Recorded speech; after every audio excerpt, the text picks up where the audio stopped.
नमस्कार, जोहार। आप देख रहे हैं वाईबीएन बिहार झारखंड। और लगातार झारखंड की मुद्दा करेंगे तो लगातार इन मुद्दों में सरना बनाम ईसाई, कुर्मी बनाम आदिवासी, सरना कोड को लेकर और आज स्कूलों में बच्चों के द्वारा जनगणने में कई कॉलम दिए गए, लेकिन एक ऐसे कॉलम नहीं दिया गया जिसमें बच्चे लोग कह सकते उनमें जो कॉलम है वो हिंदू कॉलम है। और हमें जहाँ तक मालूम है उन पे ही लोग टिक करेंगे, तो इन लोगों का मांग है वहाँ एक अलग कॉलम भी होनी चाहिए। और हमारे साथ है पूर्व विधायक कमांडर से देव कुमार धान जी। देव कुमार धान जी, जो लगातार मांग, आज की जो मांग है, आप लोगों ने स्कूल में जो बच्चे से जनगणना कराया जा रहा है, आप लोग चाह रहे हो कि उसमें एक अलग कोई कॉलम हो? देखिए, निश्चित रूप से हम लोग ये मांग आज से नहीं उठा रहे हैं, बहुत पहले से उठा रहे हैं कि माननीय मुख्यमंत्री जब विधानसभा से आदिवासी ओब्लिक सरना धर्म कोलम को उन्होंने पास कर दिया, तो हम लोग शुरू से ही ये मांग उठा रहे हैं कि ठीक है, भारत सरकार को जब देना होगा देगी, लेकिन स्टेट गवर्नमेंट के जितने भी नौकरी के फॉर्मेट है और शिक्षा का फॉर्मेट है, उसमें कम से कम आप 7वां कॉलम डाल दीजिए, जिस तरह से दीदी डाल दी है बंगाल में। लेकिन इन्होंने इसका कोई संज्ञान नहीं लिया है। तो आज निश्चित है कि आज मजबूरी में हमारे आदिवासी समाज को हिंदू लिखना पड़ रहा है, या ईसाई लिखना पड़ रहा है, या मुसलमान लिख रहा है। ये तो संविधान का उल्लंघन किया जा रहा है ना भाई। हमारा धार्मिक स्वतंत्रता के खिलाफ ये सरकार काम कर रही है, तो हम लोग उसके खिलाफ में आज प्रेस कॉन्फ्रेंस जो है रखे थे। 25 तारीख को आप लोग जंतर मंतर पर धरना देने जा रहे हैं, क्या मांग रहे हैं? यही मांग रहे हैं कि और जैसे सरना कोड जैसे मांग है, और कई मुद्दे हैं? क्या सिर्फ इस ये कॉलम को लेकर वहाँ धरना देंगे कि और कई मांगे आपकी है? देखिए, 25 फरवरी को हम लोग जो है आदिवासी धर्म कोलम ओब्लिक ट्राइबल रिलीजन जो देश स्तर पर सहमति बना है, उसकी मांग को लेकर हम लोग जो है जंतर मंतर के पास जो है धरना प्रदर्शन हम लोग करेंगे पूरे देश के। मतलब सरना कोड क्या ज्यादा पक्षधर नहीं है? एकदम इसमें जो स्पष्ट आपकी बातों से लग रही है, आप पक्षधर नहीं सरना कोड को लेके? देखिए, इसमें छोटे छोटे करीब 2011 में करीब 83 तरह का धर्म कोड मांगा गया था, जिसमें सबसे ज्यादा संख्या में सरना के रूप में मांगा गया, दूसरा गोंडी के रूप में, तीसरा सारी के रूप में, सनमाही, ढोनोपोलो, इस तरह से। तो भारत सरकार का कहना है कि किसी एक नाम पर आप लोग सहमति बनाइए, तो हम उस पर विचार करेंगे।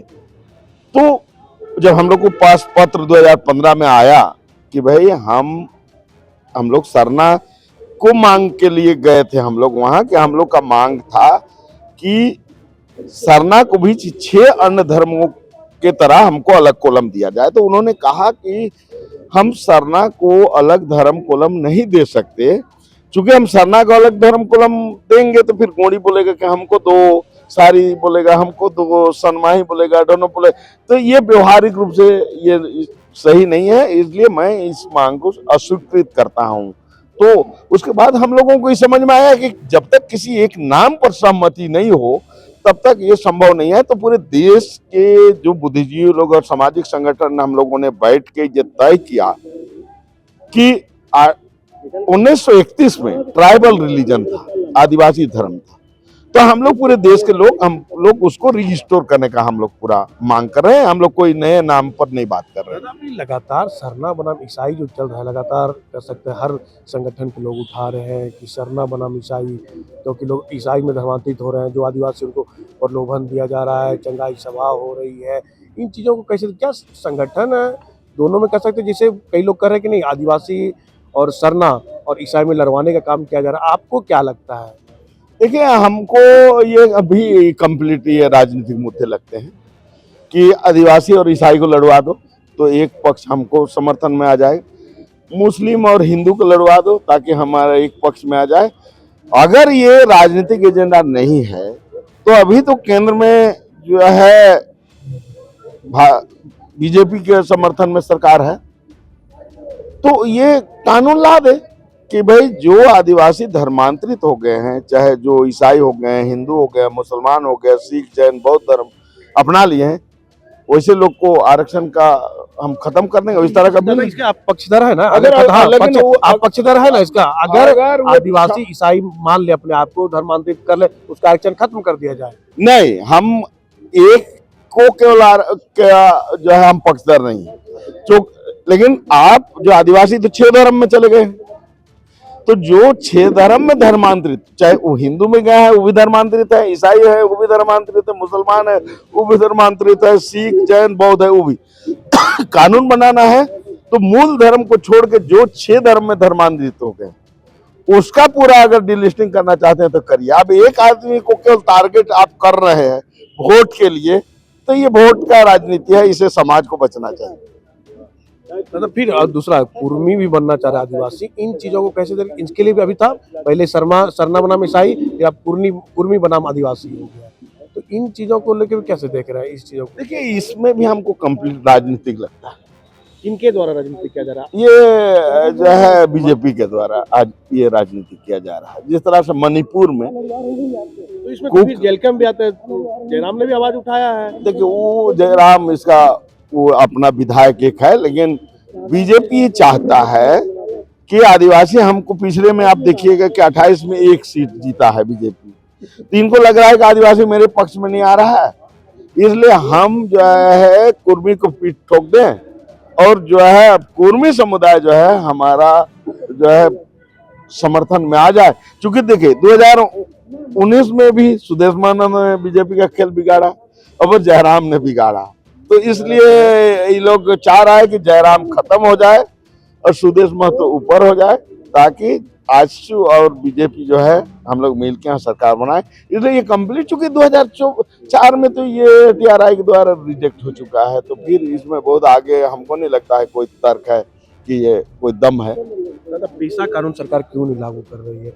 अगर पूर्व की सरकार का बीजेपी की सरकार हो चाहे वर्तमान सरकार हो, पेशा कानून को लेकर पीछे रहते, लेकिन जनता के सामने जब जाती है कदम हम लोग पेशा कानून लागू करेंगे, सब कुछ ग्राम सभा तय करेंगे, लेकिन जब सरकार बन जाती है तो पेशा कानून लागू नहीं हो पाता। आपको क्या लग रहा है कि सरकार पीछे हट रही है, या बनवाना नहीं चाह रही है, या लागू नहीं करना चाह रही है? देखिए पेशा कानून को अगर अधिकार मिल जाएगा तो जमीन का जो जितना जो कालाबाजारी हो जा रहा है रुक जाएगा, बालू का कालाबाजारी रुक जाएगा, गिट्टी मिट्टी का बहुत सारी चीजों का बंद। तो वायदे क्यों, तो ये पार्टी के वायदे फिर क्यों हो जाते हैं? इसलिए जो है जमीन माफिया, बालू माफिया, गिट्टी माफिया, मिट्टी माफिया, जंगल माफिया इस सरकार को चला रहे हैं, और इनको जो अवैध कमाई जो है सरकार को बंद हो जाएगा ये पावर जिस दिन देंगे। क्योंकि दारू पिलाने के लिए तो पैसा चाहिए ना लोगों को, मुर्गा खिलाने के लिए, क्रिकेट फुटबॉल का, तो ये जो है ये कंप्लीट इस राज को लूटो और वोट लो, यही देश में चल रहा है। इनके एजेंडा में कोई एजेंडा नहीं है, ना पैसा है, ना धर्म कोलम है, ना जमीन है, कुछ भी नहीं है, कहने के लिए वो राज। दादा, रिम्स में अतिक्रमित जमीन पर लंबे लंबे इमारत, कई घर बने हैं, बुलडोजर के द्वारा ध्वस्त किया जा रहा है, लेकिन कल गई थी कह सकते बचाव में निशा भगत, लेकिन महिला पुलिस द्वारा उनको थप्पड़ जड़ दिया। इसको कैसे देख रहे हैं? क्या महिलाओं को थप्पड़ जड़ना, इसको कितना उचित मानते हैं आप? देखिए किसी को थप्पड़ या मारपीट करना तो संवैधानिक अधिकार नहीं है, ये तो गलत है, लेकिन मैं माननीय न्यायालय का जो है आपको सम्मान करता हूं। लेकिन हम इसमें सवाल ये उठाएंगे कि जब वो रिम्स का जमीन है तो किसी के नाम से म्यूटेशन कैसे हो गया, उसके नाम से रजिस्ट्री कैसे हो गया, उसके नाम से नक्शा कैसे पास हो गया, उसमें एरा या रारा क्या बिजली सारा चीज।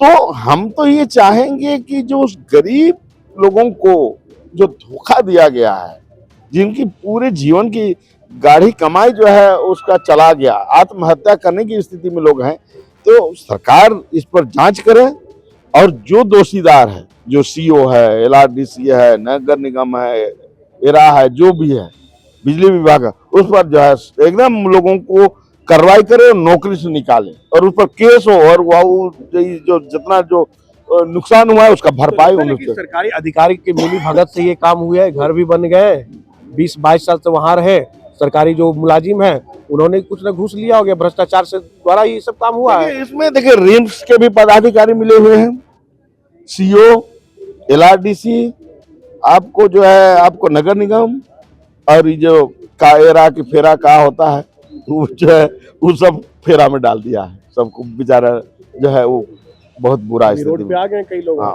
नहीं बहुत लोग आ गए। ये बहुत दुखद है।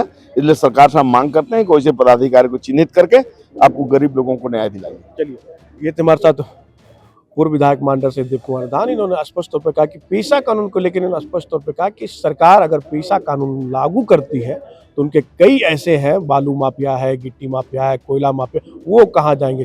चुनाव से पूर्व इन्होंने वायदा तो जरूर करते लेकिन लागू नहीं कर पाते, चाहे किसकी भी सरकार हो, चाहे जेएमएम की सरकार हो, चाहे बीजेपी की सरकार हो। लेकिन देखना होगा कि 25 फरवरी को धरना है, क्योंकि स्कूल में बच्चे लोग से जो जनगणना कराया जा रहा है उसमें हिंदू, बौद्ध, सिख, ईसाई कई तरह के कॉलम दिए गए हैं, लेकिन महज जो इनका मांग है कि आदिवासी कॉलम भी वहाँ पे होनी चाहिए, उनको लेकर ये लोग धरना देंगे।